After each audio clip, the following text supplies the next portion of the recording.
These are the words that the Lord spake concerning Israel and concerning Judah. For thus saith the Lord, we have heard a voice of trembling, of fear, and not of peace. Ask ye now, and see whether a man doth travail with child. Wherefore do I see every man with his hands on his loins, as a woman in travail, and all faces are turned into paleness? Alas, for that day is great, so that none is like it. It is even the time of Jacob's trouble, but he shall be saved out of it. Alas, for that day is great, so that none is like it. It is even the time of Jacob's trouble, but he shall be saved out of it.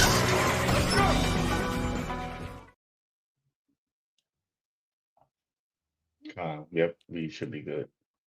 All right. Hey, shalom, shalom. Well, Shabbat shalom, almost. First and foremost, we'd like to give all praises, honor, and glory to Yahweh, Bahasham, Yahawashi, Bahasham, Rakha Kodash, and double honors to our venerable apostles and elders of Great Millstone who rule well, and peace and blessings to the Lord's elect, the house of David. All right, so men of valor here once again. We've got the Zakwan Itazuam, the brother Bakwar Math, and myself, Haran.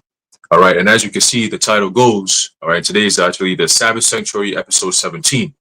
All right, and the title goes, LA Riots, Jacob's Trouble is on the Horizon. All right, and just like you saw in the little clip, all right, it's all depicting, all right, the things that we can expect that's going to be happening here in America and around the world, as it's written in 2nd Ezra, is that the Lord says he's going to bring the plagues upon the whole world. All right, so ain't nobody going to be able to escape all these things. All right, you got Trump out here pushing for the National Guard, all right, out there in LA.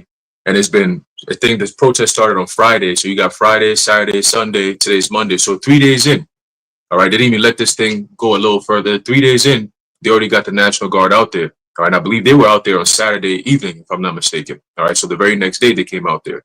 And then Bakari was telling me that they had already sent out the Marines out there as well, right?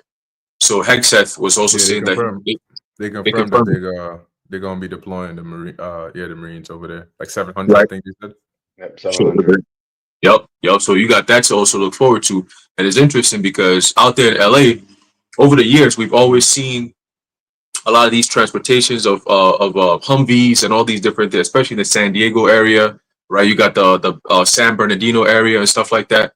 So these are all highly densely populated, populated areas like Northern Kingdom and stuff like that, right? And you know, you're seeing all these things playing out, but also remember this, that though you have the Heavenly Father playing a key role, as is written in 2nd Ezra, the uproars of the people, you also got to understand that the secular side of it, there's somebody behind all these things, right? A lot of these things that's happening, as you watch the videos, you could tell that it's a lot of agent provocateurs that are in there sparking a lot of this uprisings.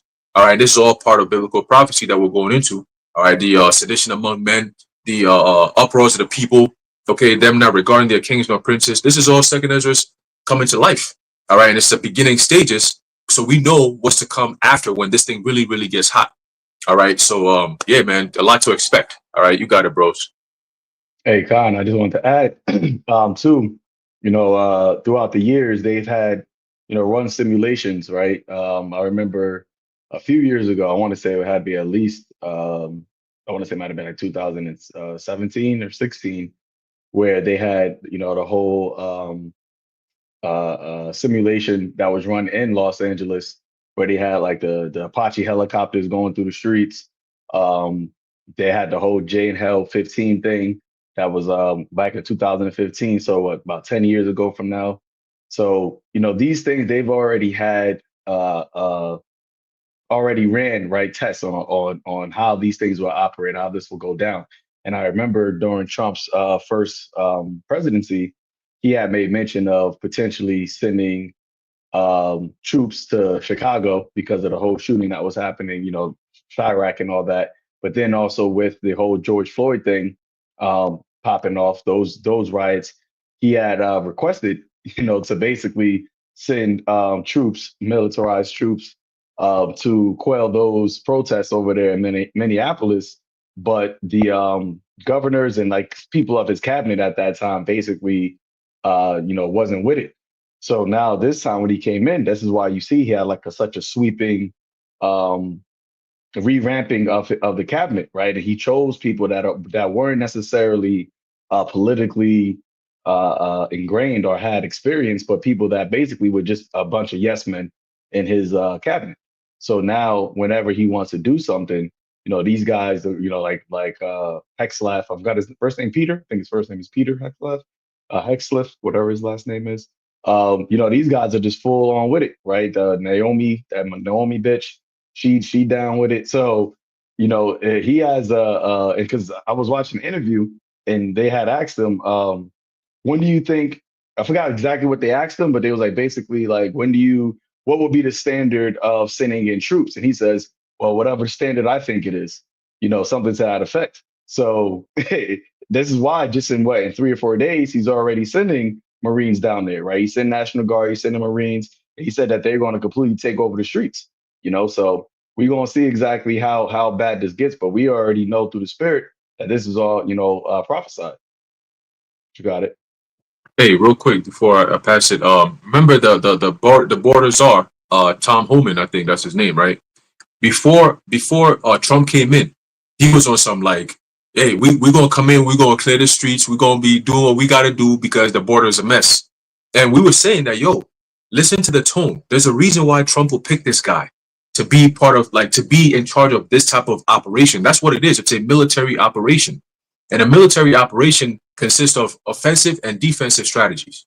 Okay, how are we going to galvanize our troops in order to apply whatever it is that we need to apply in order to come out with the desired outcome?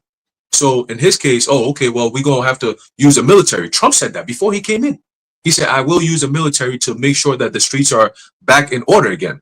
And now you have this. He was already planning to bring the military in. They just needed to know, they just had to bring a reason that would be okay so that people don't really revolt against that.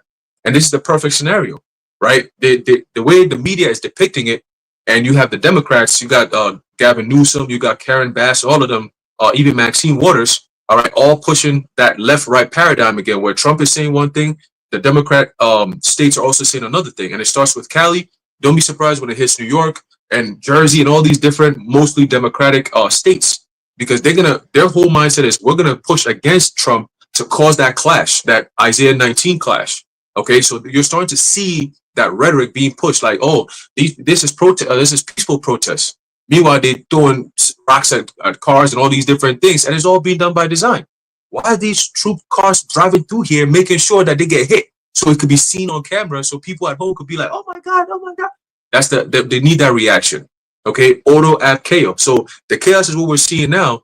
And I actually watched Elder Apostle Gabar's lesson he did. I believe this was on Sunday, and he was going into how this whole thing picked up on Friday, which was June 6th, 2025. Yeah, June 6th, 2025. When you actually go into the numerologies, all right, I think he went into gematria, if I'm not mistaken, right? And it goes into what? It breaks it down to what? 666. Right, and I said, of course, they'll start some shit like that on 666. Now I'm not even surprised if June 6, 2026 next year it's June. Here's the microchip. You know what I'm saying? 666. That would be a perfect way to go out. But who knows, right? Who knows? But we're going based on what we're seeing now and what the scriptures say about what we're seeing now. All right, but you got it, bro. Okay, I got a quick precept, which you actually mentioned. With all these things that are going on, and as the scriptures say, Yahawashi said, that we have to watch, right? We have to watch as well as pray. And this isn't the first time that they've had riots, right? The term LA riots is already known in itself, right? Because historically you had what was known as the LA riots. But there's also something to always keep in mind, which is what's different about each time this happens, right? When you go back to, I think it was 2020 or 2021 with the George Floyd protest, Trump was in office, right? And we thought he was going to use the Insurrection Act.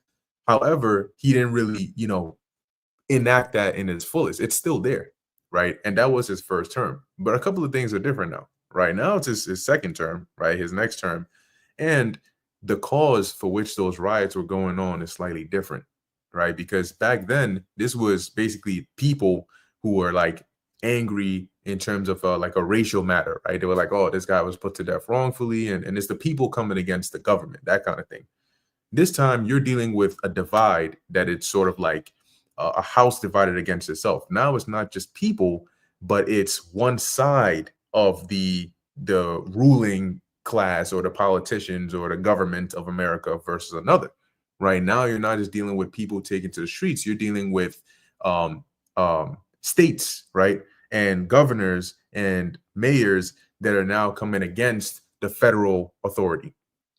So it's not like, hey, our people are wilding over here. Can you send us federal troops to help quell them? It's more like we are down with this, right? And you had Gavin Newsom basically say, oh, Trump should along the lines of he dares Trump to arrest them for aiding and embedding with the illegal immigrants and so on and so forth. And Trump said he would happily do that, right? So you're at the point where he's basically backing up the things that he has said when he was running for that campaign.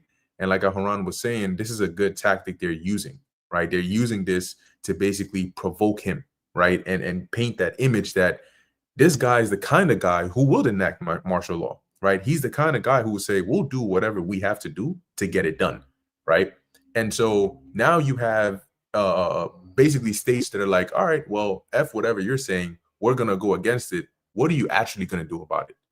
And now if he sends those Marines in there and he's like, well, we'll keep them in here as long as it's needed and give them whatever authority they need to instill order, then we'll do that. But will that be the end of it if he does that? What if other states like New York and other states are like, oh, you know what? Now we're also going to revolt. Is he going to send Marines over there as well? These are the kind of games that they're playing, like the Zaquan mentioned with those simulations. Now, this is Isaiah chapter 19, verse 1.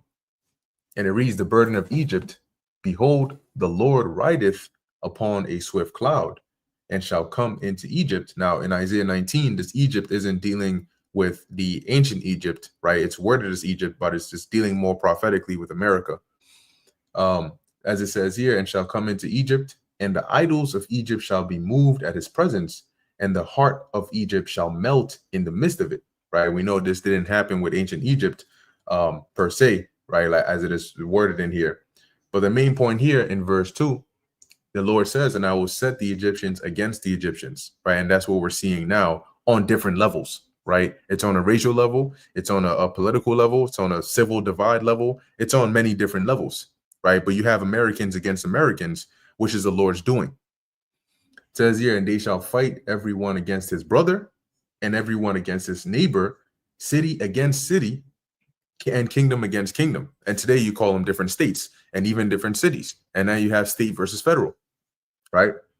It says, and the spirit of Egypt shall fail in the midst thereof, and I will destroy the counsel thereof, and they shall seek to the idols and to the charmers and to them that have familiar spirits and to the wizards. And the Egyptians will I give over into the hand of a cruel Lord, and a fierce king shall rule over them, saith the Lord of hosts, right? Which now we believe is dealing with Trump. And the Lord has given, right, these Americans into his hand.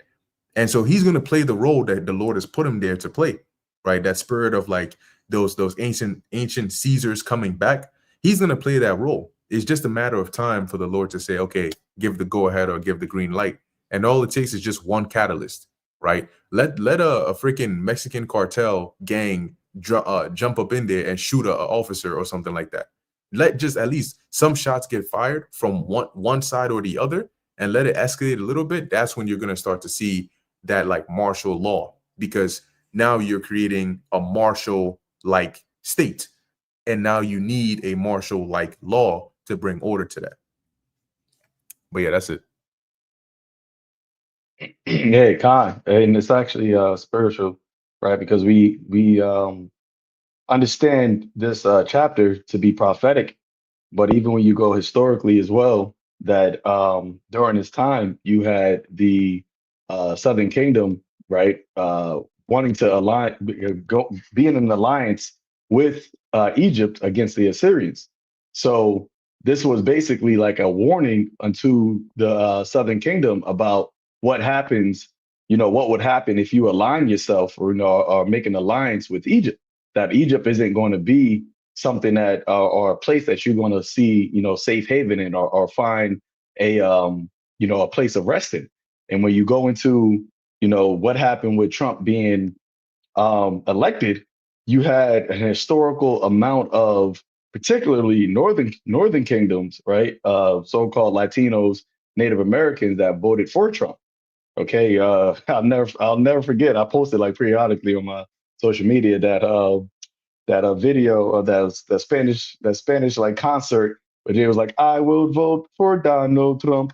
So it's some coonish shit, bro. I'm gonna try to see if I can find it, but it's some coonish shit, and that's like our people, pledging an alliance with Egypt, right? And thinking that, okay, well, Trump is going to make our lives better. And it's interesting because there was a lot of so-called legal northern tribes that were basically for Trump being in office. And now, when you're seeing the persecution that is happening, now those same people that voted for Trump, they're now coming back, whether it's like Congress people or people that are high up, whatever, they're now saying like, oh, I didn't think it was going to be like this. Like they're basically regretting their decision, right? But the scriptures tells you in the book of Isaiah, the 30th chapter, um, Isaiah chapter 30, we start at the top.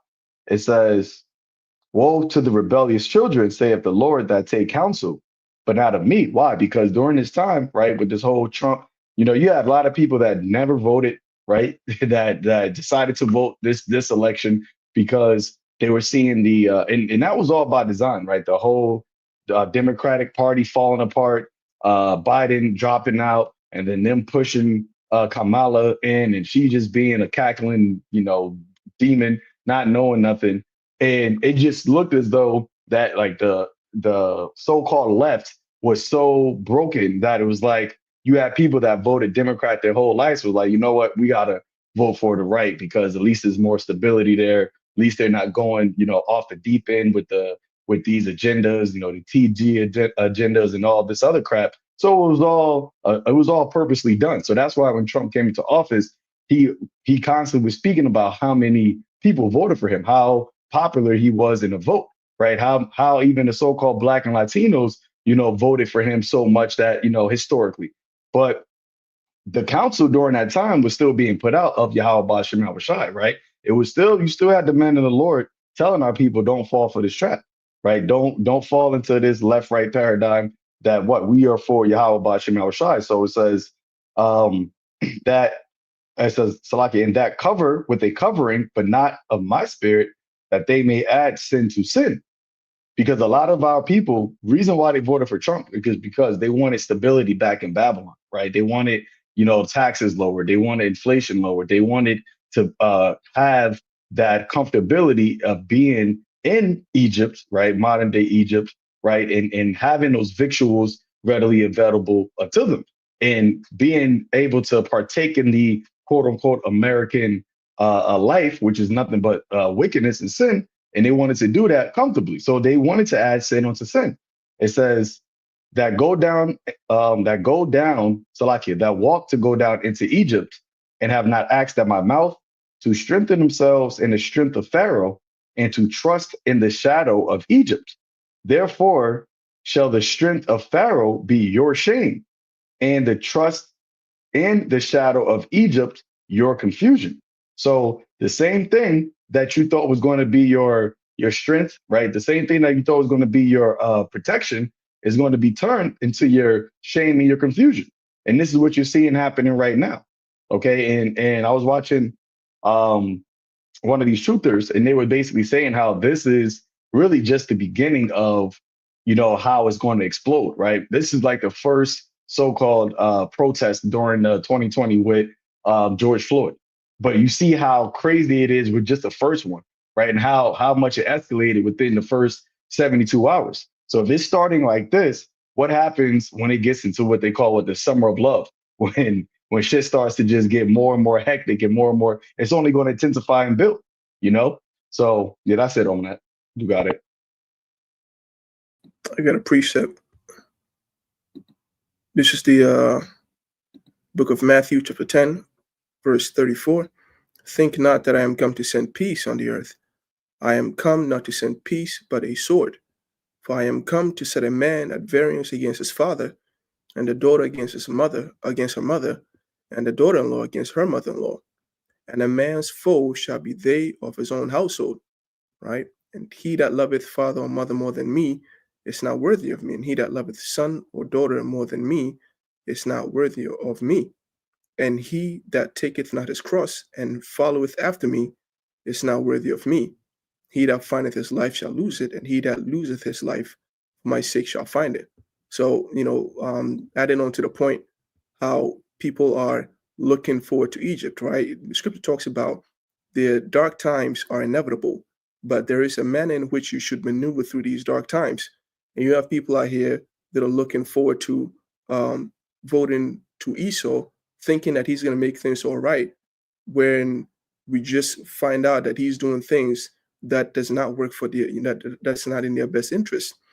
So this is the how you maneuver, right? The scripture talks about you looking upon YAHAWAH, the service that we do for him is the most important thing, because the things have gotten so bad that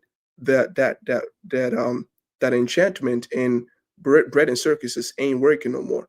People are feeling the effect of life. They can't simply drown out their worries with the sports and music and all that shit. They feel life ripping apart all around them, and that's because like we keep the point is being made, it's all the Lord's doing, right? Because he has to agitate people so that the fear of the Lord, right, can begin to be felt, and then so that what the things that we've been preaching onto you will be made manifest, and so that the Lord would also be magnified, so this is inevitable, and people are going to feel it. And if we, like Zaquan said, if we're feeling this in just the beginning, that means things are just going to keep getting worse and worse and escalating, and then we're going to see more and more blood. Hey, Khan, I got a quick precept in 2nd Ezra 9. It says, verse 1, it says, he answered me then and said, measure thou the time diligently in itself, and when thou seest part of the signs pass, which I have told thee before, then shalt thou understand that it is the very same time wherein the highest will begin to visit the world which he made. So going back to the point the brother was saying, that is only going to intensify, and as the Quran said, mentioned earlier, right? So this is the beginning stages. That's why the Lord says, measure the times diligently. Go back to the scriptures and read and see, the things that was prophesied years ago are actually happening now. And in the beginning, Bakari was saying how, it's been getting hot, right? It's been getting hot. But now, just like everything else, it gets to a boiling point, right? First, when you put something on fire and you turn the heat on, it starts to, you start seeing those small little bubbles, and then you start seeing the vapor come out, and then eventually you start seeing it boiling. And if you don't take care of it or take the water off or turn off the fire, what happens is it boils over, and it boils and boils and boils until there's no more water in the pan. You see what I'm saying? It burns all the way out. And if you're not careful, the whole entire thing will burn out and catch on fire if you're not careful, right? So there's levels to this boiling point thing, right? And what we're seeing now is the beginning stages of something that's going to turn very, very, very ugly according to prophecy. It says a time like never before. And you have Trump, hey, shalom, bro. You have Trump teaming up with a lot of these so-called technocrats, all right, which is something that was unforeseen, and that's why the Constitution was created in the first place, to avoid the situation that America is in right now. All right, and now you're about to start seeing them flex their muscle when it comes to their military might and so on and so forth. And for years, we've been going into videos and showing you the technological power and prowess that they have that they can always use against the people, right? They just need to find a way to go around the Constitution, like things like you cannot use the military to enforce law enforcement or to partake in law enforcement duties on American soil, right? But now you're seeing that happening, where they're saying, well, the only way we can do this is by having martial law. Okay, martial law, you're gonna have the actual military in the streets with Humvees and robot dogs and drones and all kinds of different things, all in the name of dispersing the chaos and bringing peace. Okay, but that's just an illusion for them to bring in their technocratic advancements. Like Palantir has been tapped by Trump to be in charge of surveillance and all these different things. Trump comes out and says, if you're protesting, you can't wear a mask. What does that mean, right? So in other words, they want to be able to see your face. The AI is going to be capturing your faces and so on and so forth.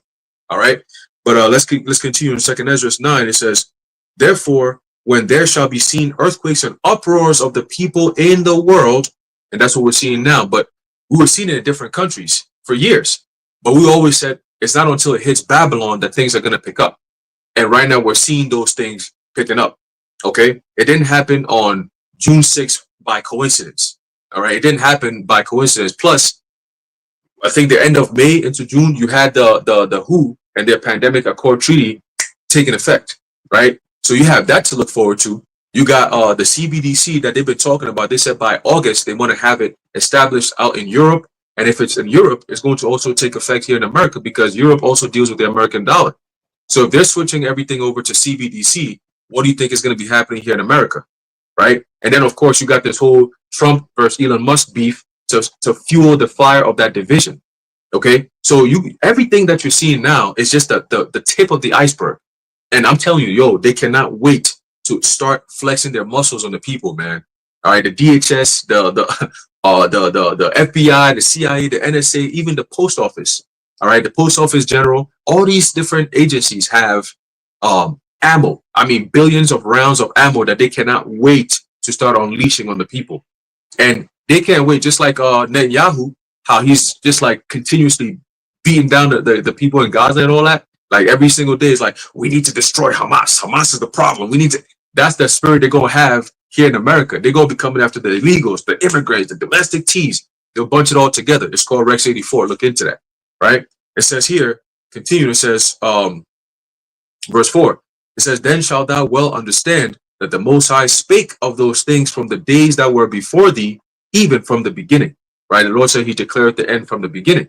Right. So all these things that we're seeing, we getting excited because it's been what we've been waiting for. All right. We've been waiting for this. We've been waiting for this. And it seemed like things got quiet for a while, but things were moving in the background. And we were paying attention to the things that are happening in the background because we knew eventually it's all going to come to the forefront. All right. Trump is not signing executive orders for nothing. Biden didn't sign executive orders for nothing. Trump in his first term didn't sign executive orders for nothing. Obama didn't sign executive orders for nothing. Bush didn't sign executive orders for nothing. Clinton didn't sign executive orders for nothing. You get the point? That each and every administration signed executive orders for this very time. All right. And remember, we're still in a national emergency going all the way back to the damn Civil War in the 1800s, bro. All right. During the time of Lincoln. All right. They never lifted that shit. It's still there till today. So it doesn't take much for anyone to see that, yeah, this is all going to lead to martial law. And at that point, it's over. We ain't no, oh, the Constitution says this, bro. They coming for everyone, man. And it's about to be a wrap. All right. And we can't wait for that. The Lord said he's going to protect us. But for the rest of the world, he said he's going to leave you in there so you can taste of that punishment, man, that ass whooping, that beat down. All right. So that's what's coming. Let me finish off with this. It says here, verse 5, it says, for like as all that is made in the world hath a beginning and an end, and the end is manifest. So that this is all part of the signs of the end, right? For this place and for the system that we're living in altogether. It says, even so the times also of the highest have plain beginnings in wonder and powerful works and endings in effects and signs. All right. So again, this is all part of the signs. And very soon you're going to see the effects of those signs as it's written. It says what the effect of every vision. OK. And it doesn't come with happiness and joy and beer drinking and celebration. It comes with bloodshed. All right. Death, destruction. OK. That's all part of what's about to unfold here in America and around the world. And it's going to be crazy. All right. You got it, bros. That's the Okay. that's the thou shalt know what we call a virgin or tender and delicate, like you were saying, how the things that are going on in the world, because that's what Babylonians are so used to seeing bad things across the ocean. They're so used to seeing that on someone else's country. And so when it happens, it's really going to like tear the whole world apart, you know, because the things that are going to happen in here, this is something that people go through all the time and they still live their life and they're strong. And that's why the scriptures also talk about people ain't going to be pitying America. I mean, the only kind of pity that they pity America would be greed. Ah, man, I used to make money off that place. Ah, man, it's destroyed. But no one's really going to care about America and say, oh, man, I wish this place was still up there because I care for it deep down, because they will never, they will have no sort of pity for them, like no empathy, partly because America is also the architect of their suffering. And so you're going to have all these nations out there that before they even, shoot their missiles on Babylonian soil, they're actually going to be glad. They're going to be happy about the things that are going on in Babylon. You ain't going to have foreign nations coming into America bringing aid. That's ain't going. That's not what's going to happen in here. So she's gonna be. That's what Scripture says. What, uncover thy locks and sit in the dust and grind meal, right? And grind a millstone. She's gonna be doing the work like the servant women. She's gonna be out here like any other woman in the street. She ain't gonna be like this top, kingdom anymore. And that's what part of why her pride is going to be taken away from her, because she can never say America's the greatest. She can never say, oh, America is not corrupt. She can never say, America's a free country, because they're going to be living in a society where citizens ain't free. Like you're not free now, but you actually going to know you're not free, because you're going to be in them concentration camps. Because when the martial law troops comes in, you're going to know when you can't even step out your crib, because for the longest we tell people, yo, you ain't free, but they don't listen, because Esau likes to play the long game. But when he starts doing what he got to do, that's when people are gonna see, they're gonna know why we call him the devil, But yeah. God, yeah. And to your point, actually, as a quick precept, Jeremiah 50:23, right? It reads, "How is a hammer of the whole earth cut asunder and broken? How is Babylon become a desolation among the nations?" And like you mentioned, Babylon being the architect of these nations' sufferings, it's basically like the supervillain, right, of the world. So nobody really feels bad for the villain. It's more so like, finally you're getting what has been a long time, waiting to come upon you, right? Now, I did want to mention too, I forgot who made the point, but I think it might have been Zaquan, that Trump told the world exactly what he was going to do before he got into office. He ran his campaign telling people what he was going to do. But I think the fact that a lot of people still voted for him shows something very, very important, right, about the minds of the people. They're pretty much playing your mind like Batman, right, from one side to the other, one side to the other. Now, ask yourself, you are in the target demographic, right, of those who are being targeted now, and you end up voting for somebody who says blatantly that I'm going to be setting up a deportation campaign to take your kind of people out the country, and yet you still voted for him. Now you need to ask yourself, why would somebody knowing that go ahead and vote for Trump? And then you look at what the situation was like at the time when people went to vote. Things were so bad, right, that people were like, we'll go with the lesser of two evils. It was like, it's so bad that we would rather bear that, whatever this guy is saying, than to put Camel to Harris over there in office, because it's like a whole mess, right? And that was Biden's job. His job, what people didn't see, was he was literally rolling out the red carpet for the one who would come after him, which was Trump. And that's why they set it up from when he came in. It didn't take long before his joint started to decline, very quick. And over those 4 years, it went down, down, down, down, down. Now ask yourself, why is it that it was under Biden's reign that you had this whole border situation, border crisis? It's literally the perfect opening for Trump to come in, right? So he really rolled that carpet out for them, but that's because they conditioned the minds of the people. And it's the same thing during the whole Demic situation. These people told you lies. Then they came out afterwards and admitted to it and said, yeah, we knew that really wasn't backed by any solid proof, but we said it anyway. And people were like, oh my gosh, I can't believe they did that. And then a couple months later, they went right back to believing the same people who lied to you and then told you that they lied to you. That is how much control they have over the minds of the people.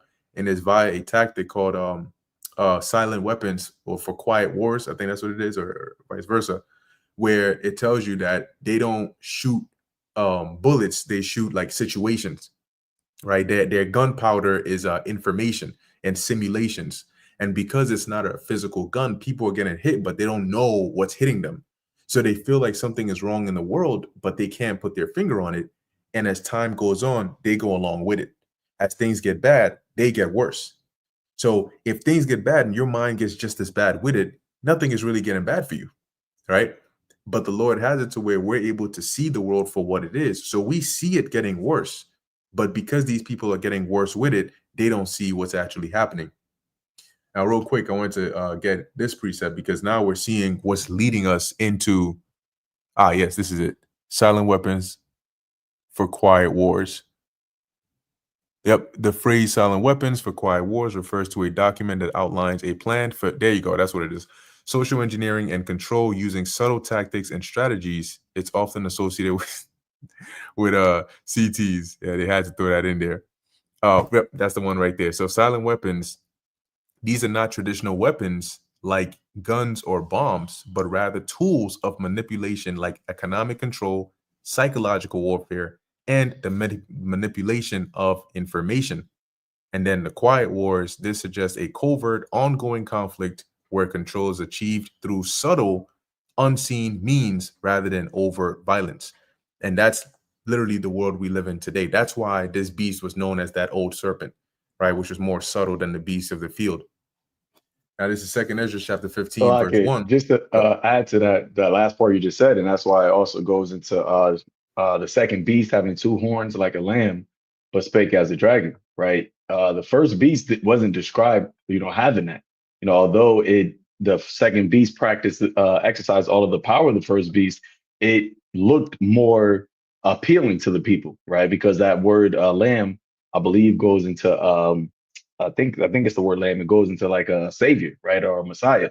And Trump, when he came in, what he kept saying, "I'm the chosen one."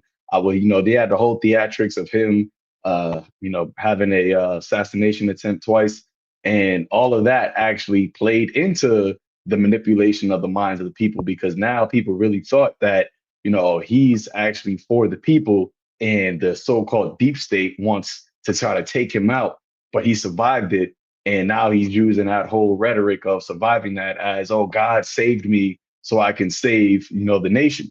So a lot of people are playing into that. Then you have the whole shit with the immigrants and then showing them, just causing chaos and havoc and, being unruly and unlawful.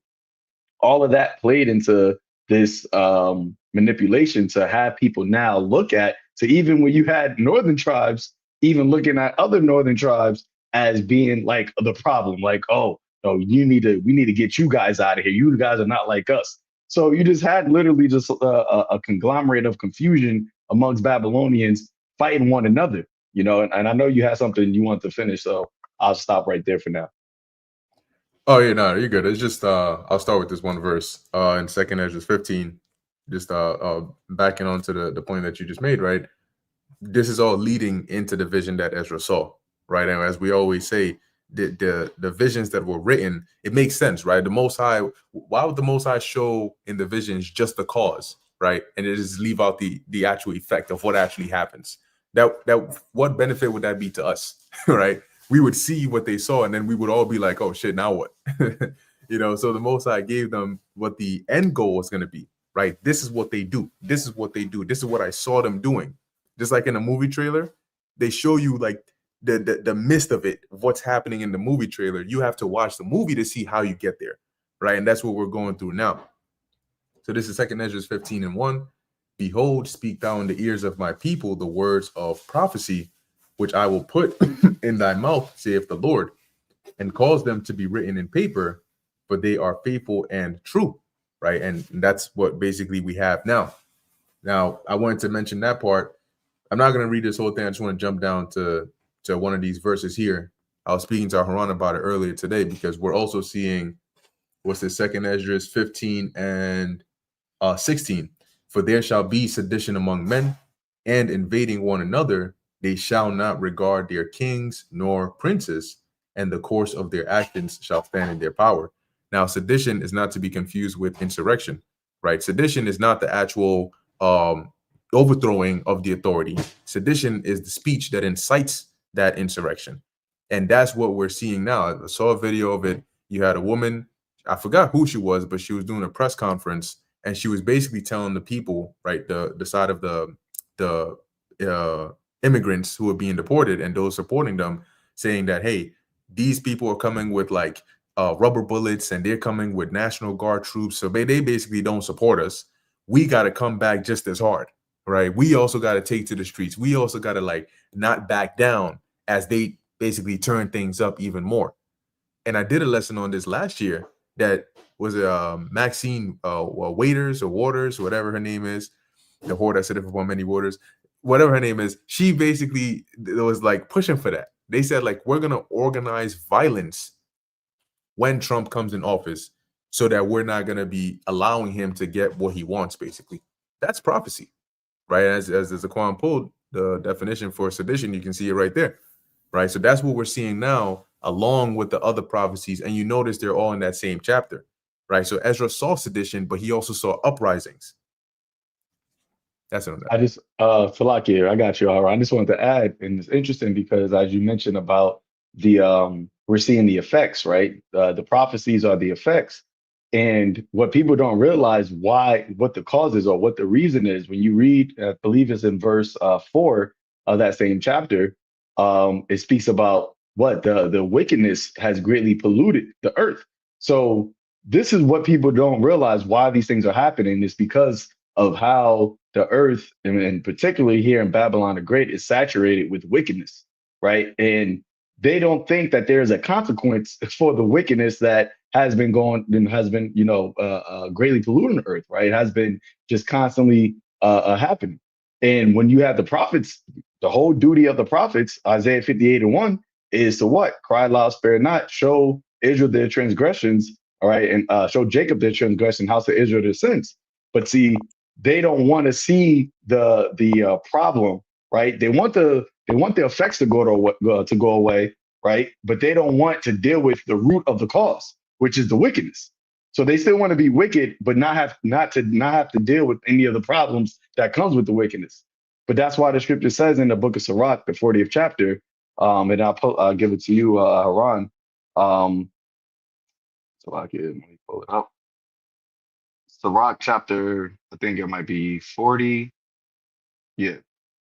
40 verse, Sirach chapter 40, verse 9. It says, death, bloodshed, strife and sword, calamities, famine, tribulation, and the scourge. These things are created for the wicked, and for their sakes came the flood. So the things that are happening on the earth, right, which is all of these plagues, I believe in the same chapter, Second Ezra, it talks about the plagues, right? The sword, famine, death, and destruction, right? These things are being sent by Yahawah Ba'ashim Yahawashi, and that's what people are not realizing, that this isn't just a series of events that just randomly happen. These are all orchestrated by Yahawah Ba'ashim Yahawashi, which was already foreordained from the beginning. Just like how when the flood came, it wasn't just some natural disaster. It was an actual calamity or actual wrath that the Heavenly Father brought upon the earth during that time because of what the violence and the corruption and the evils that was being done. So it's the same thing happening now, but this time the Lord has a succession of plagues, right, that's going to hit before that final judgment comes, which is that second death. But you got it. Yeah, Khan. Yeah, that's beautiful. Shit. Yeah, I was going to add on to the point the brother was making about sedition, right? And you pulled up the definition of it in the online etymology dictionary. It actually gives you the actual, like, it everything Ezra was saying is actually written in here. It says sedition, it says rebellion, uprising, revolt, factitious commotion in the state, right? We're looking at the state of California right now, right? It says concerted attempt to overthrow civil authority. All right. So this is what Ezra saw. And he didn't just see it here in just America. He saw it all around the world, because one thing that is understood when you read the prophecies is, especially in the book of Job, the 20th chapter, is that there comes a point in time where the people in the world actually start to put the pieces together, because it's so obvious and so blatant. And yeah, their governments are telling them that these things that we're going to go through, yeah, it's going to be painful, you're going to suffer, but for the long term, for the long run, it's going to make everything great again. Like, we're going to fix all this, all these health problems we're going to fix, monetary problems we're going to fix. Like, hey, you might not even have to work 40 hours to make an income anymore. Like, all these things. But as the processes of the promises are playing out, people are like, hold on, man, this ain't working for us, bro. You got people who are like, yeah, they're sending a lot of money overseas, but what about us in here? We're not getting anything. Oh, why are you guys sending this much money and setting up a AI system that the states can't even veto or anything like that? Like, what's going on?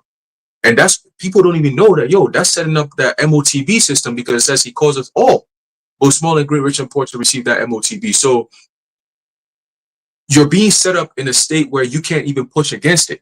That's why the one big beautiful bill has been put there. So for the next 10 years, you're not going to be able to push back against anything that AI is going to mandate, which is going to include Vanessa's, it's going to include the MOTB, all these different things we've been talking about. And that's why they say you can't push back against this, all right? Because they know automatically people are going to push back against these things because it's going to work against them, right? Again, not in their favor, right? Hey, it says here a little more. Salakia, Yep. bro, real quick, since you just mentioned that, I actually just saw a video on what you just mentioned about AI, and now they're saying that like, if you thought that AI is a threat or is taking jobs as it is now, there's a term that they're using. I forgot what it's called, but it has the term body in it. It's like something body, but it's basically AI. Like, now they're working on AI in robots, right? To say that, like, forget the digital stuff. Now it's like an AI robot can replace like a nurse. It can replace a doctor. It can pretty much replace anything that you need to physically do that involves like physically moving and all of that. And they said the same thing that this guy, Yuval Noah Harari, said with the data.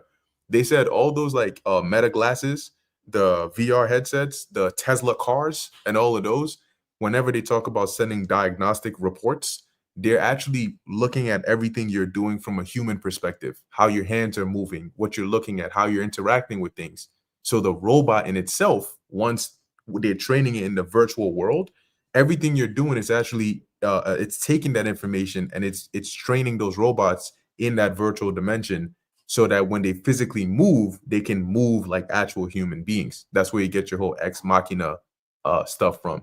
So just wanted to mention that they're pretty much at the point of like, forget just the intelligence. Now it's the intelligence inside of actual bodies. So now you got a bigger problem on your hands. Hey, I've been saying it, that I believe that that whole 4-year Biden thing, he was definitely a robot, man. It was just an experiment. Like, yo, let's see if we could really fool these people and see if they're going to buy Biden shit. And that's exactly what happened. Because I think Trump just made a tweet, I think last week somewhere on Truth Central or Truth.com, whatever his shit is. And he said that, oh, Biden was, you saw that, right?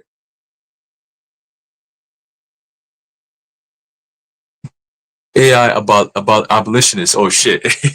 That's what it is, Picard? That's what you were saying? Yeah, I think so. Let me just confirm real quick, but I think it might be that. Let me see.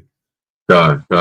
Yeah, but Trump was basically saying that, Biden was executed back in 2019 and there's all been a test run and all these different things. I'm like, yeah, I've been saying that though. I've been saying that for a minute, but hey, conspiracy theories, man. Hey, we go crazy with it. But anyway, so going back to sedition, while the brother finds the definition or what he's looking for.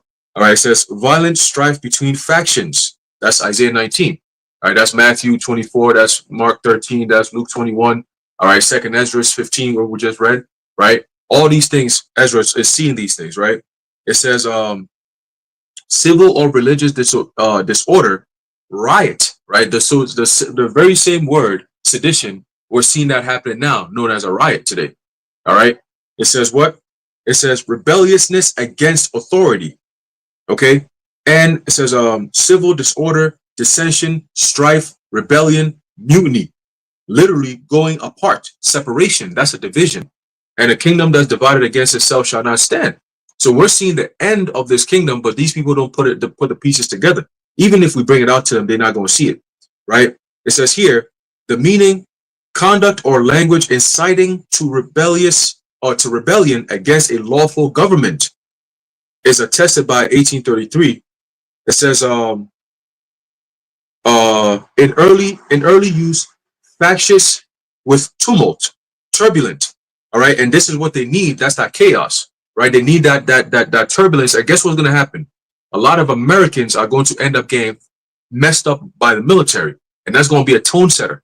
All right, because they have to do that. They have to put a quick and almost like about a few hundred people die, right? You shoot up a few hundred people, you got to set the tone and then change the pace, right? Because now it goes from, we just for riots, all this and that, to now you're getting hit with military bullets and shit. It changes the game. Now everybody's like, oh shit, what the fuck? bloodshed. People actually died. The military just used force against America. Like, hold on, that's unconstitutional. What the hell? That escalates everything. And then you get into the intricate details of those executive orders that's been signed for all these years. Oh, wait a minute. The NDA Act comes into play. Oh, wait a minute. FEMA comes into play. Oh, wait a minute. The Patriot Act comes into play. Right? All these different things where they have things set up saying that American citizens are already the enemy of the state. All right. And based on that concept, we can use our offensive weapons with the military against the enemies, whether it's domestic or foreign. If you categorize American citizens who are against the narrative as domestic threats, you can use that force against them because now they're the enemy, right? The enemy from within, like Trump and them be saying, right? So who's the enemy from within? The Americans who say no to the new regime that's coming with the technocrats. And when you have Palantir and Neuralink and what's the other one? Oracle, all these different companies working together. What's this guy? The other guy who's been battling with Elon Musk. The guy, AI, the open AI guy. What's his name? Sam Altman. Sam Altman. Yep. You got him also playing a role in this thing. And when they come out and say, hey, listen, this is just how things are gonna be, they mean that shit because they've done the experiments already. They had and I was talking to brothers earlier before we started the stream about Sweden. Sweden is the end goal. China is the process to get to that end goal. America is the one country that they need to get on board because America is the one that has the most armed citizens that can fight back, right? You have so-called constitutions and Bill of Rights that protects you from certain things like what we're seeing today, right? So they have to break down the American system and bring in something new, but it's all going to be done through deception. Since the 50s and even before that, you had something known as subversion, which is over the years with propaganda and all these different false flags and all these different things they've done. They've had the minds of the American people not to put the pieces together, not to look at their government as a threat. So now everything is all, we're Americans and the government's going to take care of it. To the point where we got to the point where Trump can literally come out and say, yeah, we're going to come after you and there's nothing you can do about it. And they'll be like, yeah, no problem. Biden could literally say, hey, if you try to come against the American government, you need F-15s and all. He said that shit. Like, and we're like, yo, hold up. Why is he saying all these things? Because they send a tone. They're letting you know we're going to be coming for you. And we have everything set up ready to go. We got FEMA camps. We got concentration camps. We got Alcatraz. Trump said he's going to open up Alcatraz again, right? We got, what's the other one? Guantanamo Bay, right? They got Alaska, Fairbanks, Alaska, right? They got all kinds of different places ready for American people who want to say nah to this thing, man. All right? So it's going to get crazy. But this sedition thing is just it's what kicks the ball rolling. And like I said, they're gonna get what they want, but it has to come through the digital means. All these things you're seeing now is to destroy what we have now to bring in that digital order, so to speak. All right, to establish that techno-political power. All right, but you got it, bro. I was gonna say that it's funny how you said a lot of Americans are gonna have to get put to death because they are very proud of the nation of the world. They will go to another person's country and then they will start talking shit. And then they start breaking laws. And then when they get arrested, they'll be like, yo, I'm an American, thinking that makes them immune, to ass whoopings. So they have that mindset in Babylon. And that's why I'm thinking like, yo, I can really imagine an American in the face of troops trying to be like, yo, F5, I got rights. And then he get a gun. He gets his face busting out of a gun. And then he ain't going to be saying America no more. So that's... That's just hilarious. And I kept thinking about that. So a lot of Americans are going to have to die because there has to be like a massive re-education. Their brains are dead. Like they're not responsive to the physical world anymore. That's why you can't, like when shit pops off, it ain't about speech. When they have to reform society, they're not going to talk the people into it. They're going to force them into it. They're going to beat them into it. Right. And then they're going to use the people that they've beaten as an example to it because Babylonians, part of what makes them soft is the fact that they're disassociated from the physical world. They don't know what it means to be beaten. They don't know what it means for someone to abuse their power over them. They've been sheltered from the terrible things in the world for a long time. So a lot of them are going to get put to death, and a lot of them are going to get in that concentration camps. And that's just going to be it. What is it? Someone tried to use that I Am America line in the movie Civil War. And the guy with a gun asked, what kind of American? Yeah. Remember that? Yep, Khan. So they do that very often. They are so used to going into another country and shooting off their mouth. Like they go to Gaza, and then they're like, yo, don't go to this area. They be like, nah, we got we got the aid. Now we're gonna send to them. And then when the dude comes up, yo, didn't I tell you not to feed these people? Go back there. And they go, nah, I'm an American, bro. And then bam, something happens. And then now they want to be on the news. You go in another person's country shooting off your mouth and thinking ain't nothing gonna happen to you. You know, their minds are gone. And that's what scripture says that what, like some many stripes for a fool, you know, roughly paraphrasing, you know. Yeah, I had something real quick. I don't know if you saw. Shalom, Malcolm. Yahawashi Shabbat. Yeah, exactly. The water, the Insurrection Act, right? Because you were mentioning all those different laws that they have, Aharon, and this is one of them. So it says the Insurrection Act, enacted in 1807, grants the president authority to deploy the military or National Guard to suppress domestic unrest, including insurrections. Which, what is an insurrection? Rebellion against those that are in authority, the powers that be, in situations where the enforcement of federal law is deemed impracticable. It also allows for the use of the military to address situations where the state fails to protect individuals' constitutional rights. So they'll say that the immigration threat, that's a threat to people's individual constitutional rights, because you're threatening people's security, right? Because look at what these people are doing. But as you mentioned earlier, we know how they play the game. All right.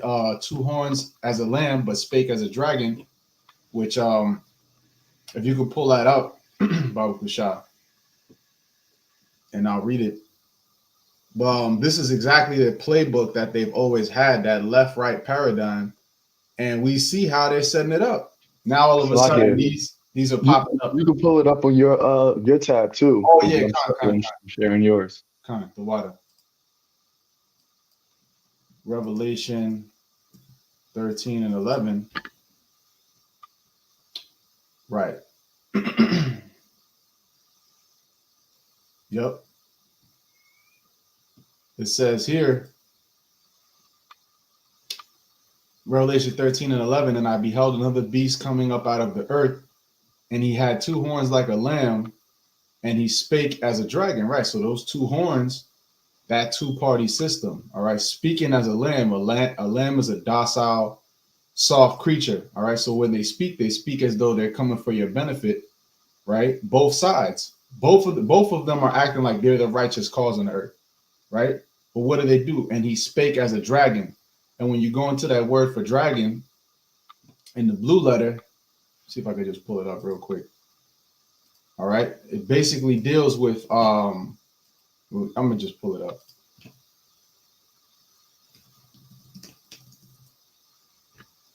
Revelation 13. In the blue letter, the word there for dragon,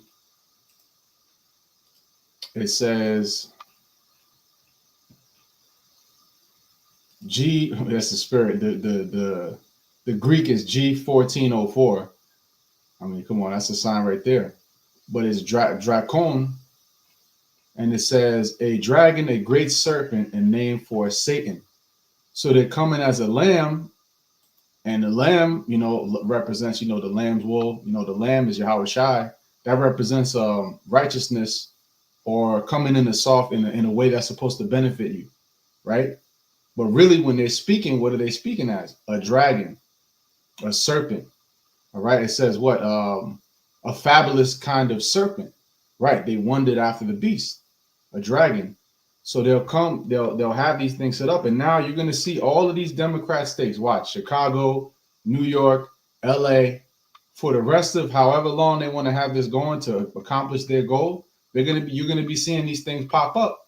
They're going to have agent provocateurs. The scripture says their heart is deep. All right. The heart is deep, dealing with their mind and their secret counsels that they get into. They go deep into these things in order to destroy, to divide, and to destroy. Okay. So as we see these things playing out, it's important for us to keep a spiritual eye towards it. And we're breaking it down and filtering it through the Bible ultimately, because when we see these things, the regular average person, like I know that this thing was rolling heavy when it comes to this whole ICE thing rolling out of control, because I had people in my family start talking to me about it. It was like, oh yeah, did you see this and that? On the way here, on the way back, I was out by the city. On the way back, I was listening to 107.5, and they had Christy Nome doing a public service announcement. Now, 107.5 is like basically a liberal station. So before the announcement came on from Christy Nome, they said 107.5 and his parent company does not agree with the statement that's about to come. So right there, they're having a division. 107.5 ain't with it, but they're going to roll out this message anyway. So people that are listening, they're going to be frustrated because they're not used to hearing like a conservative side of things, right? But what they said was basically, if you're illegal, you know, they start, if you're illegal, you got to turn yourself in. You know, there's Venezuelans that committed this crime, did that crime. It's like people from all types of, you know, Edomites do a bunch of crimes and mass shootings. You know what I'm saying? So, but they want to focus on so-called Latinos, which a lot of our people are wicked. But the thing is, they want to make you and demonize you because that's going to be part of the way to tie us into it, to make our face, because people are very simple-minded. They're not going to look at the details of it. As long as they see a Latino face and they think negative, or a so-called Black or Latino or Native American face and think negative, that's what they're going to go with. All right. They're demonizing Haitians too, because a lot of them, you know, are so-called illegal in this country, or they've come here, you know. So ultimately, what is it creating? More division, instilling more fear in the people, and that's going to make them want more security. So as we see the summer roll on, we're going to see in all these Democrat cities with these Democrat governors and mayors, they're going to have these things rolling out, and there's going to be that division. But we know it's all by design in order to set up ordo ab chaos, right? And that ordo ab chaos is going to lead into that MOTB, and these people are going to fall right into that snare. But you got it. Kind of real quick, Sly, just wanted to address a comment real quick. Yeah, that I thought Revelation 13 and 11 was referring to Babylon and not Trump or a person. Yeah, I just want to say, like, it is referring to Babylon, right? But when you read the scriptures and you, I think in Sirach, it mentions how as the ruler of the people are, so are the people. Babylon in itself, it's the land, right? So the Babylon is not the one that's actually doing these things, right? It's actually the rulers of Babylon. And so when we speak like this, we're sort of speaking on a more granular level. So how would Babylon speak as like a lamb, right? Or have the appearance of a lamb, or speak as a dragon? That's going to be by way of the legislations which are put into place and passed by the rulers, right? By the president, by the government, and those that are up top over there. So yes, it is speaking about Babylon, but on the manifestation, how this manifests, you do need to have rulers, right? And different like political parties, so to speak, which are still made of people, to cause that effect of appearing like a lamb or speaking as a dragon. So just to clarify that. Yeah, I have a prime example for exactly what you just said, in the sense that when they speak, right, when they speak, it typically goes through their Congress legislation and so on and so forth. They actually have a house where they actually speak these things, like, okay, there's this bill, da da da, and then they'll say, okay, who's for it, who's against it, that kind of thing, and then it becomes a law, right? So they actually speak in the house to come up with these things, right? But ultimately, like you said, it's going to be it's not Babylon, the actual country or the nation itself, that comes up with these things. It's actually, yeah, there you go. That's hey, Shalom, God YAHAWAH, right? Biden came as a lamb, right? Which is a spirit of being docile and not a threat, right? Everybody's more, you embrace a lamb before you go after. You're not going to embrace a ram. You know it's dangerous. It could mess you up.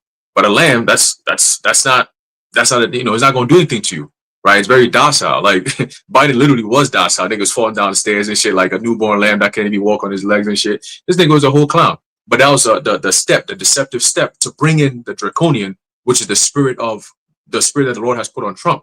And before he came in, like Buzz been saying, he came in with the mindset of law and order. Like, I'm not here for no games. We're going to do what we got to do. And if you don't like it, I'm going to take you out, right? I got this one here real quick. And this came out back in April. And I remember doing a lesson on it.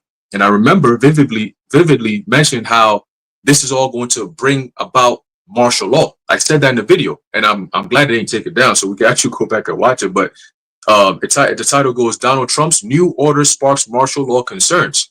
And this was back in April, it's dated April 29th. Okay. And this was all going into, I saw you mentioned about the Insurrections Act.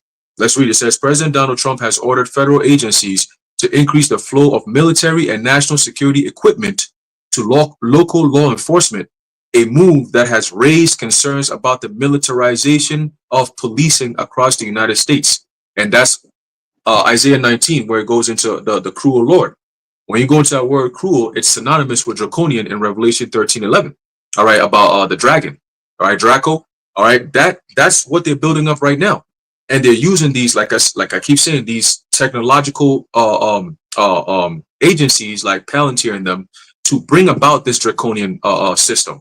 Okay, where it's not going to be.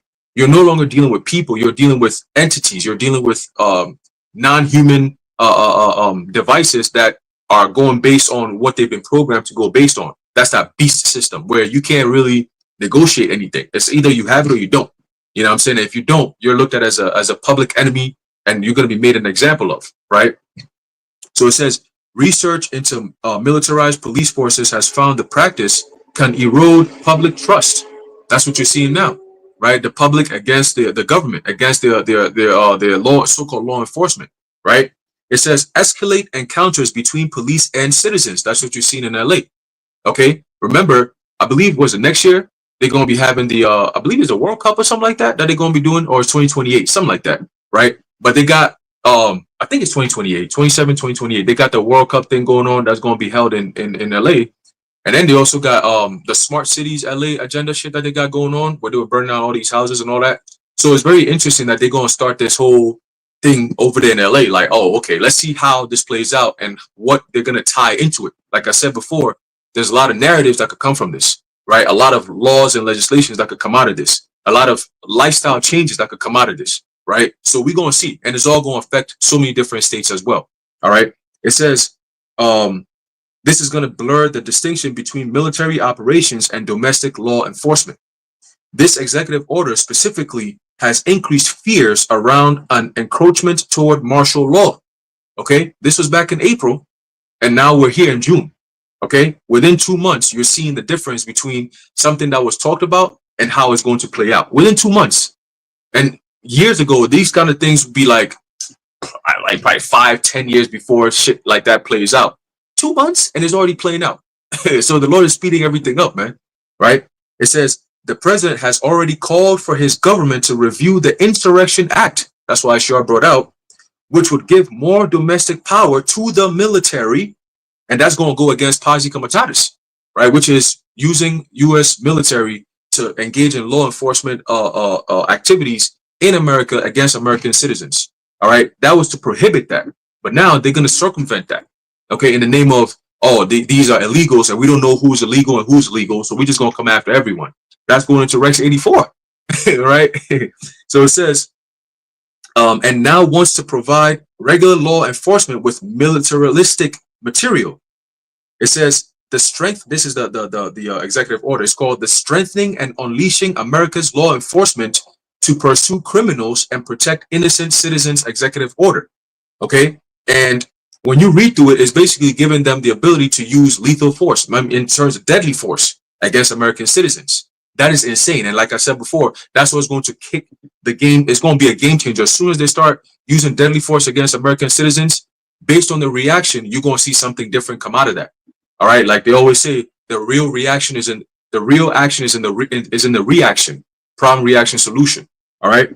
It says the executive order, which the president signed on Monday, directs Attorney General Pam Bondi and Secretary of Defense Pete Hegseth in consultation with Secretary of Homeland Security Kristi Noem, which the Zaquan mentioned earlier, and other agency heads to increase the provision of excess military and national security assets in local jurisdictions within 90 days.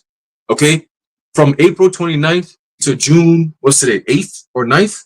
To June 9th is about 30 and some odd days, right? So we're about to get into this next few more days to get to 60 days and then 90 days. But it says the range within the next 90 days. All right. So that's long enough for them to come up with all these things. It says the directive gives the Attorney General and the Secretary of Defense a 3-month deadline to begin expanding the provision of military and national security resources to assist state and local law enforcement. So can we say that LA is just a testing ground for those things that they're about to implement soon around the states? With, again, Palantir, all these different companies like we mentioned earlier, could this be the testing ground before they start implementing it all throughout the states? We're going to see, right?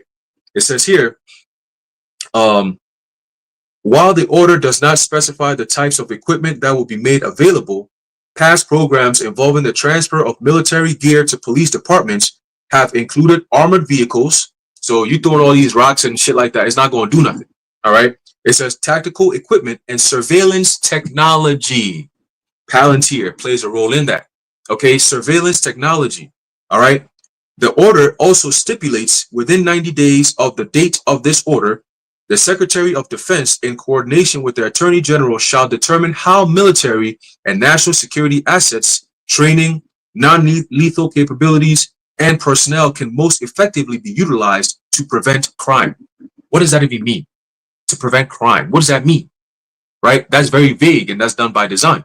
Okay, because when the time comes, they can always go into different directions because they just said, oh, to prevent crime. So anything that they deem as a crime, they're going to be able to use these things against, which eventually they're going to criminalize speech, right? They already started with the rhetoric of hate speech and anti-Sem and all these different things. Yo, when everybody's coming against the Jays, what do you think they're going to start doing? They're going to start making laws to criminalize those who speak against those kind of things. That's all it takes. And that's like almost 90% of Americans who come against these kind of agendas. Any agenda that they're going to put out there, if you come against it, you'll be deemed a criminal, point blank, period. And that's what they have in Sweden. All right, Sweden, they've gone so far as to change the language because what in there, they said that, look, we're going to have to change certain languages and how you understand it because the actions no longer exist. The word riot doesn't exist in Sweden. Why? Because you can't riot. If you can't do the act, there's no point in having the word anyway. You know what I'm saying? So it's like we do away with the act and then eventually we do away with the language. At that point, it's out of your mind. It doesn't exist. Okay, so you can't say, oh, we're going to riot. How you going to riot? That word doesn't even exist in our vocabulary because those actions are not permitted. You cannot riot out in Sweden and get away with it. You know what I'm saying? So continue, it says, in addition to bolstering local law enforcement agencies, the White House has moved to expand the role of the U.S. military in domestic law enforcement. Earlier this month, Trump issued a presidential memorandum that directed the military to take more direct role in securing the southern border, with the ability to detain and search individuals in the New Mexico National Defense Area. And remember, the highlighted word there will be border, okay? Because in America, a border simply means anywhere between within 100-mile radius of whether it's an airport, whether it's a actual border, right? Whether it's a Canada border or the southern border, okay? Or whether it's you're at a ship or a dock, right? So if, let's say you're in Jersey, right? The Atlantic Ocean will be considered a border because it goes from one place to the next, right? So that'll be a border. If you're living within 100-mile radius of any airport or any ship dock or anything like that, that'll be considered a border where border agencies can come at you. All right. So within 100-mile radius, bro, there's mad airports around us, bro. So it's like we're all pretty much considered part of being at the border. So whatever border situation that's going to be coming down the pike is going to affect those who are in the 100-mile radius vicinity. Okay. So that's also another conniving tactic they're going to use. But notice it says to detain and search individuals. So what are we going to expect with that? You're going to see checkpoints. Those are also going to be coming back. Okay. And then you got people saying, yo, this is terrifying. You know, this is a truly terrifying executive order, all these different things. Well, it's not about to play out. It says all local law enforcement will now use aggressive tactics to police cities. And when they break the law, those big law firms who caved will represent them pro bono. Martial law is starting. Okay. So this was back in April. All right. And now we're in June. It says here a little bit more. It says the Department of Justice and the Department of Defense are expected to develop and initiate the expanded transfer program by July 27th, according to the order. So we got a date right there. All right. So we're going to pay attention to that. It says details on the types of military equipment to be distributed, The criteria for local agency eligibility and oversight measures are expected to emerge as the agencies work to fulfill the directive. Okay, so yeah, man. Look at that. California lawsuit accuses Trump of unprecedented power grab in LA. Right? It says LAPD says it wasn't informed about Marine deployment poses significant challenge. So you already have a division within the forces in and of itself. The LAPD saying, "Oh, we weren't told about these things here." So what's going to happen? That's another clash right there. The state versus the feds, right? LA riots, how Mexican flag photos are, yeah, whatever, right? So there's a whole bunch of stuff going on, but this is all part of the orchestrated chaos, which is to bring that confusion enough where they can use as a propellant to bring in a whole lot more draconian measures. All right, all in the name of law and order. All right, but you got it, bro. Yeah, just to add to your point, and I'll give it to the next brother. I just saw Matt Walsh put up a video, and he said that the Mexican flag is now the symbol of destruction. You see? So you see how they're doing Revelation 12 and 10, the accuser of our brethren, as you went into. The accuser of our brethren. What is he doing? Categorizing you. He puts you in that box.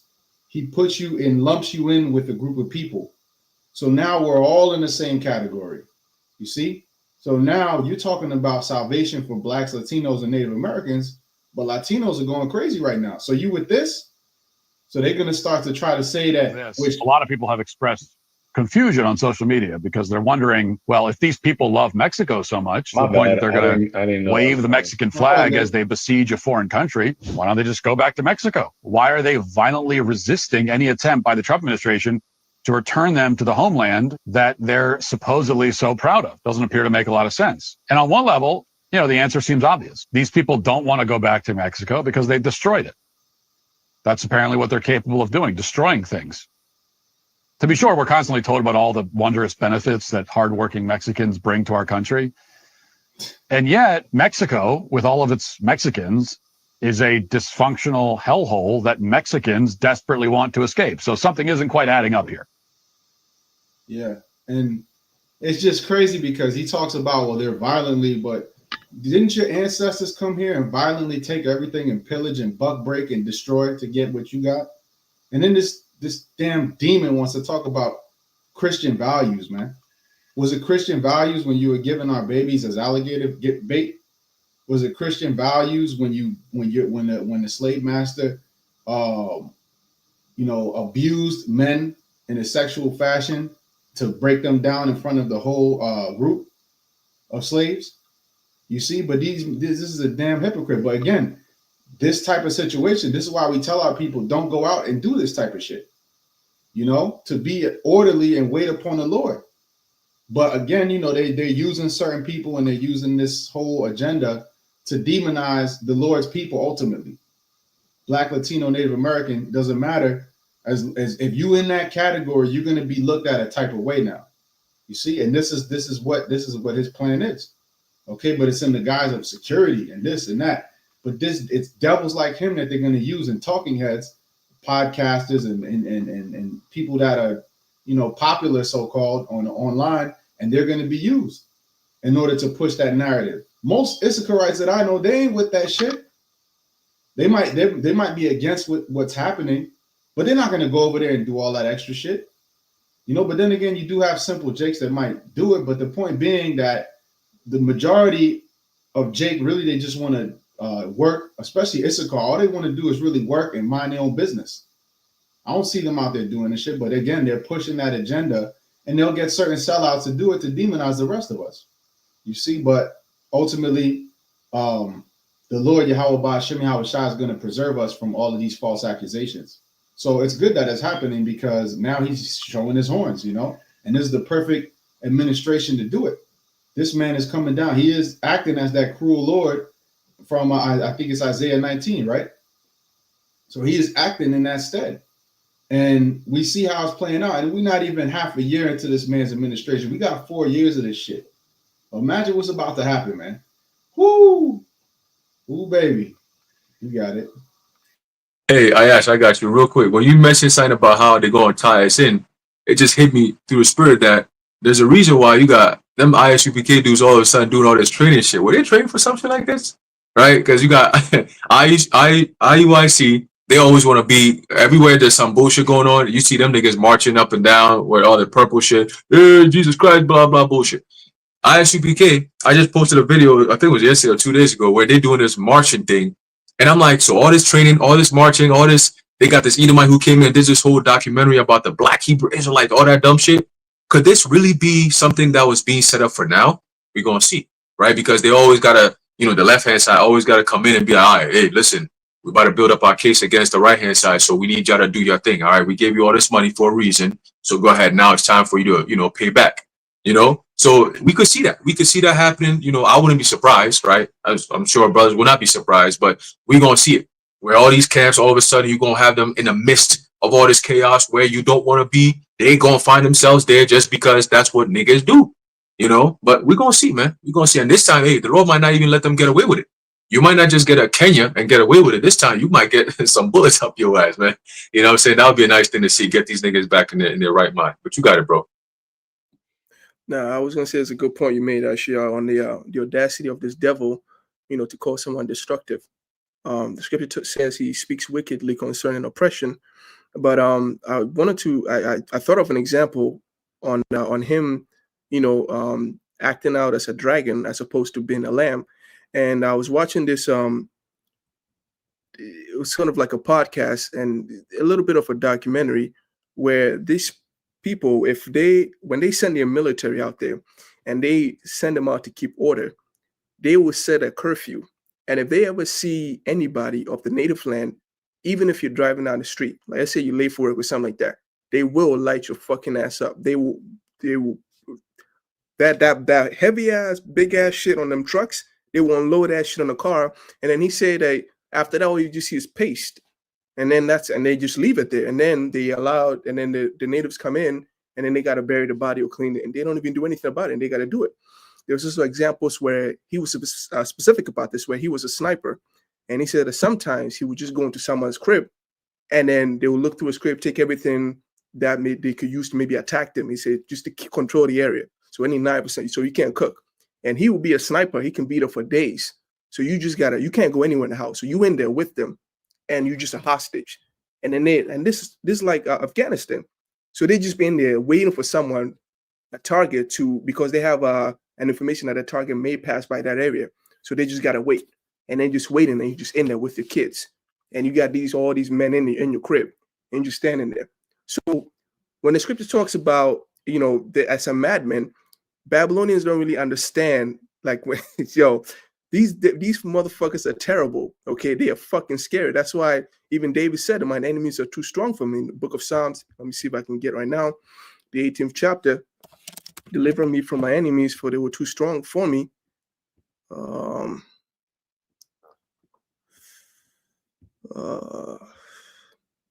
Right, Psalms 18 and 48. No.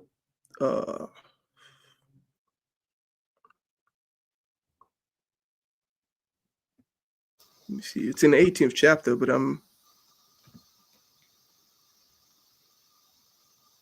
got a precept to back you up after. God. Right, yeah. Psalms 18:17. He delivered me from my strong enemy, and from them which that hate me, for they were too strong for me. So in the time of Jacob's trouble, that's why we say that salvation comes through the Heavenly Father. Because, you know, when I'm watching this documentary, I'm seeing all these things that they do overseas, and hearing Matt Welch talk about how other countries are destroyed and how America is the greatest. The only reason it is that way is because, like the scripture says, it's established upon iniquity and blood. Okay, they take other people's resources and then they build it upon their own, and then they turn around and call somebody poor, call someone unaccomplished, underachieved, you know, and that's why the Lord hates these people. The Lord, when it talks about they are the people of wickedness, these are the subtle things that really, it's not subtle, but people are just willfully blind to it, which makes them complicit in it, right? The scripture talks about when you close your eyes to wickedness and you don't even speak forth, you become part of the problem. Your ass needs to be put to death.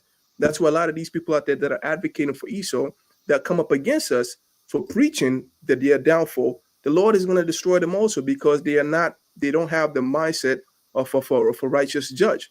They are going to be a problem if you want to establish righteousness. These motherfuckers out here want wickedness to be established. That's why the scripture also says that ye are of your father the devil. But these troops are fucking dangerous. When Esau wants something done and he sends these men out there, they will do exactly what they want them to do, right? None of your crying is going to work, especially when they got this AI thing going on, because, you know, like, I don't know how to, I'm trying to find a polite way to say this, but these men will do some things, not just like physically hurt people, but like sexual assault also. So all the things that they've been doing out there hasn't numbed them. They have been numbed in their mind, right? And so, like, if they see a person crying, a mother's kids, while you in there with a gun, and you always constantly looking back, and they can't even cook, they can't eat nothing, and you don't give a shit, you just care about the mission, completing the mission. They leave, they come home, and then they receive a fucking parade like they're righteous men, but not knowing all the things they did back there, not knowing the things that he's capable of doing to your ass once he's back here, right? That's why you see people getting shot in the head.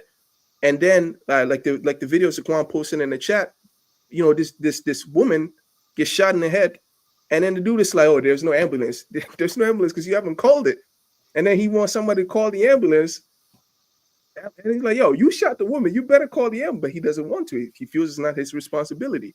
You know, so that's the dragon aspect of him. When we call this man a devil and people don't understand, he will prove he's gonna be the one actually telling you I'm the devil. And then at that point, you're gonna have to understand what it means for Esau to be a fucking devil, you know? Absolutely. Yep. And that woman, she appeared to be looked like an Edomite. So how much more when it's an actual Israelite, right? Esau's not going to have any sympathy, no remorse. Remember, he has a perpetual hatred that was ingrained in him. And you had the whole Biden administration that basically put Jake at the forefront of these different government agencies and institutions that made it appear to the populace like the reason for the downfall or the decadency of Babylon was because of all of these, as Trump liked to say, low IQ people that are in office or in these high positions. That's why when he came in here, all of his cabinet is nothing but Edomites. And now all of these Edomites, are looking and they're buying into this rhetoric of, these people are low IQ. They don't deserve to be in these type of positions. We need to drain the swamp of all of this leftists and libtards and all this shit. But it's all really just getting Esau back into that supremacy mindset. That had something real quick. I don't want to read the whole thing, but I just seen this. Pull it up right here. So apparently on the 14th, right? Very ironic, the timing of it, but it says U.S. law enforcement prepare for hundreds of thousands to attend Army parade in Washington. So it says law enforcement agencies are preparing for hundreds of thousands of people to attend a celebration in Washington, D.C. for the U.S. Army's 250th anniversary on June 14th. U.S. Secret Service Special Agent in charge Matt McCool told a press briefing on Monday. McCool said 1,000 of agents, officers, and specialists will be deployed from local, state, and federal law enforcement agencies from across the country for security. The FBI and Metropolitan Police Department both told reporters there were no credible threats to the event. We're preparing for an enormous turnout, McCool said. That is why we are leaving no stone unturned. The event, which coincides with President Donald Trump's 79th birthday, includes an Army birthday festival on the National Mall and will culminate with a parade through the Capitol and an enlistment and re-enlistment ceremony presided over by the president. So, like I said, it's very interesting the timing that this is happening. That you have this, Army parade and big, extravagant celebration happening in DC, while you have, which DC technically would be considered like a blue state or a blue area, right? That area over there is highly democratic. So, them doing that along with all of these protesting going on. I had something else that's showing here over here in Tampa, and this is the real situation, right? Because yeah, you have the army that is, being deployed against the protesters. But what it's also causing, which what we read in Isaiah the 19th chapter, is a divide amongst the so-called, patriots and the MAGA, and against the people that are looked at as being, the left or immigrants and things of that nature, or that's for, advocating for the immigrants. So let me play this real quick as well. So this is in Tampa. It says Patriots hold counter rally against anti-S protesters in Tampa.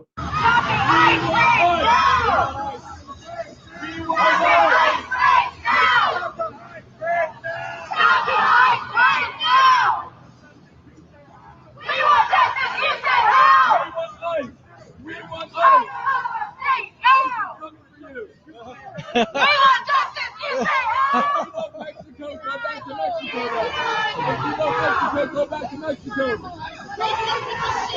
you love Mexico, go back to Mexico.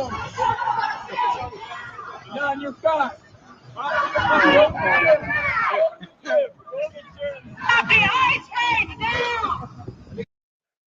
So yeah, so that's really, the tensions that is building up, right? The when Americans, these, hardcore six-pack Joe Americans see these, Mexican flags being waved, or foreign flags of these Latino countries being waved, they get like really, really incited, right? They, to the point where they're willing to go to war, right? You even had it when they was going down to Eagle Pass, Texas. You had that whole people, I forgot who they were, but you had a whole bunch of patriots, so-called patriots, who was willing to go down there and shoot up anybody that's coming across the border.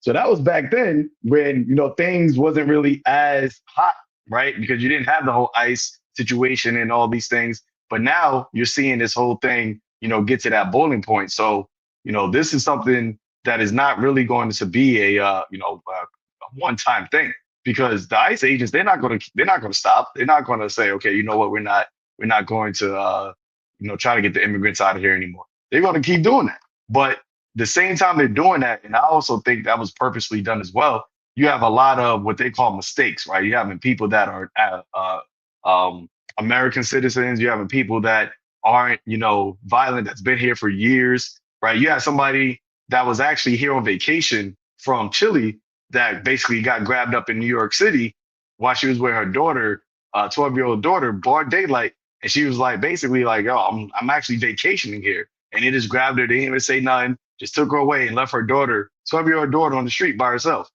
And it's just like, those things are being publicized. So it's like, are you not going to, speak about these things? No, you're letting this happen because you want people to be, upset. You want as we always going, you want the reaction so that you can bring in that solution, which, I can see Trump, making an executive order saying, we got to cancel all protestings, right? Because it's become so violent. So anybody that's out on the streets, if there's more than 4 or 5 people, then it's an illegal gathering.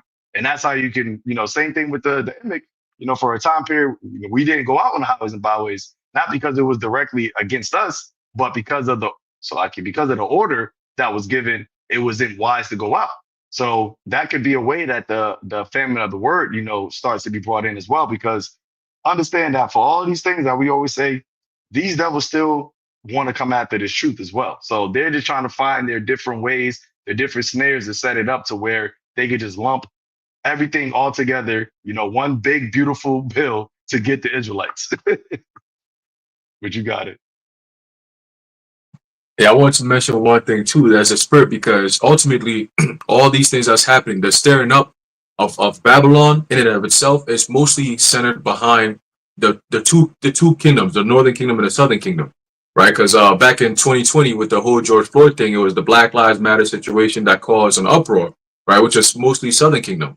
And then now you have northern kingdom with all this whole illegal immigration thing going on. So when you look at both times where America has pretty much had cities getting burned and all these different things, most of the time you got Jake's that's always in there in the mix somewhere. You know, is either they're the reason or they're part of the reason, right? So it's always some type of flare up that comes up whenever Jake is in the midst, right? Look at the Civil War. Jake was in the midst. It was mostly, you know, of course you had the Union versus the Confederacy and stuff like that, right? The Confederate states that were going back and forth, but they had Jake in the mix of it as well as part of the sensationalism part, right? Because it was mostly because of economics, but they had to put Jake in there for it to really fuel the fire, you know? And they know that. Esau knows that if we incorporate these people in our plans, it's going to work and it's going to work well. The only thing is we need to eliminate the people within those groups that are the light, or at least the ones who shine the light on the darkness that we're trying to use them for, which are the prophets. So like you said, Zaquan, their end goal ultimately is, how do we eliminate the truth? How do we eliminate the prophets? Right? Because I was watching the Dallas brothers a few days ago. I think it was Elder Yashua who posted it, and it was going into they had a little discourse with an Edomite, a couple of Edomites that came up.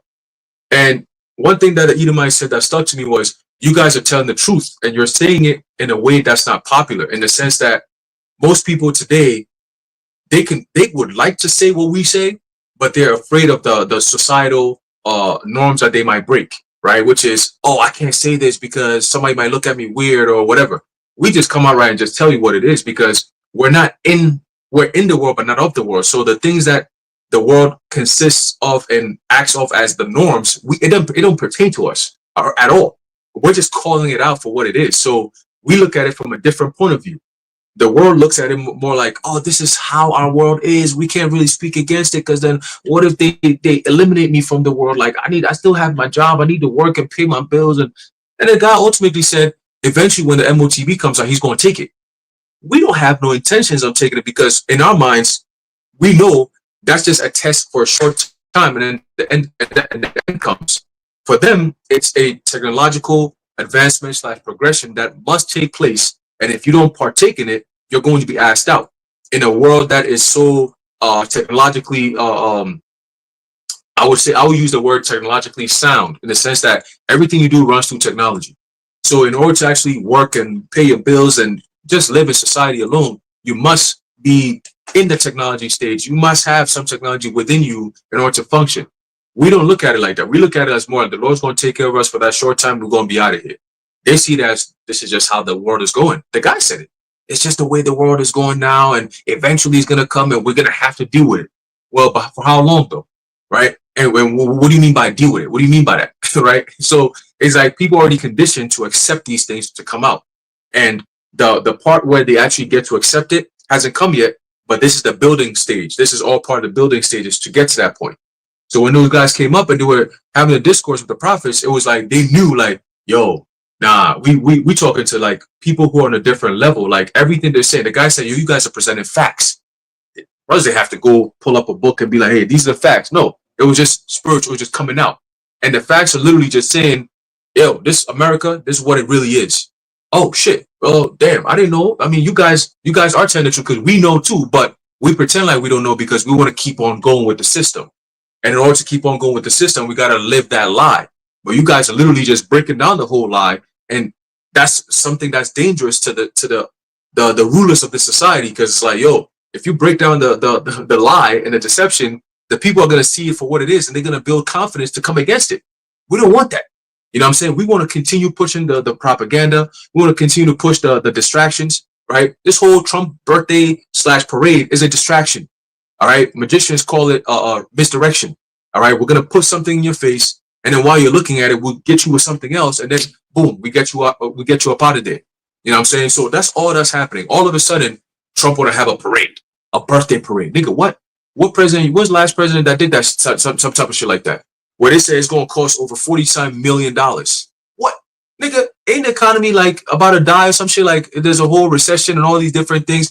People ain't got money in their pockets. You going to use 42 million or however much $1 million to do a damn parade for one day just to show off, just to have a party?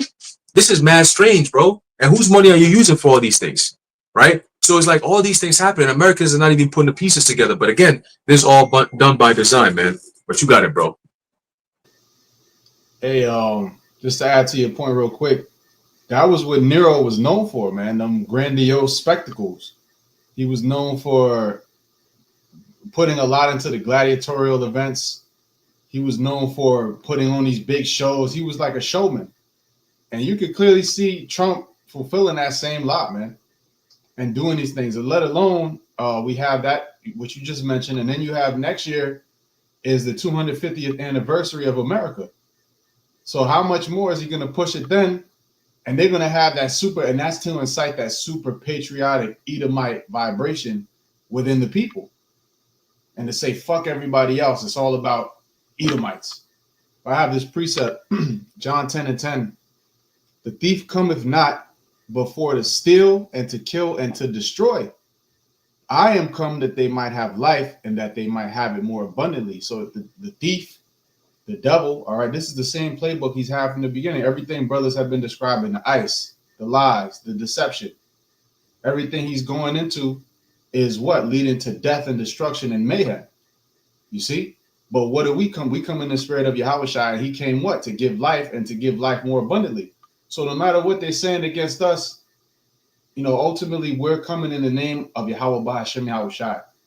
All right. And Yahawashi is a so-called black man from the tribe of Judah. And he represents peace. He represents comfort. All right.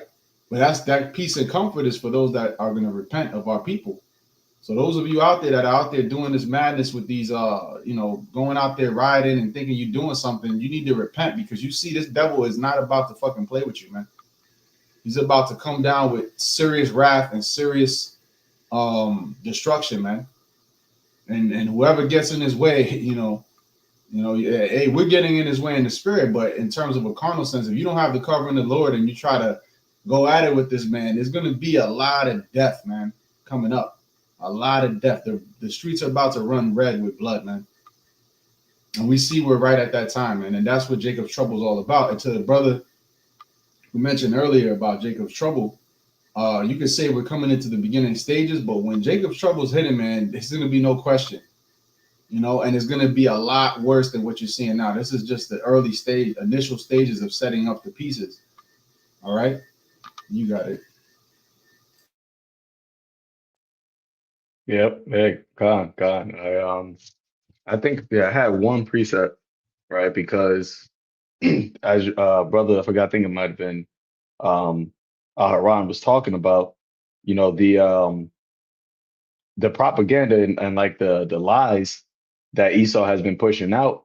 And the reason why you got things happening now is because the truth, as it says in 2 Ezra 6, is being declared, right? And the truth is something that Esau can't win against, right? And that's why, as it says in Revelation, the 20th chapter, when he got loose from his prison, what did he go do? Deceive the nations.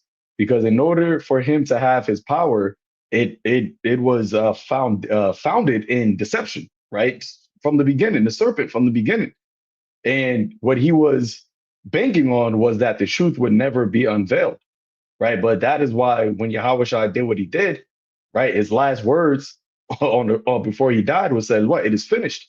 Because at that point, he gave us access to the truth. He gave us access to the Rakah Kodash for us to be able to, which was going to be needed in these times, so that through the truth and through the belief in Yahawashi, although the physical, the physical path would be hard, if you are on the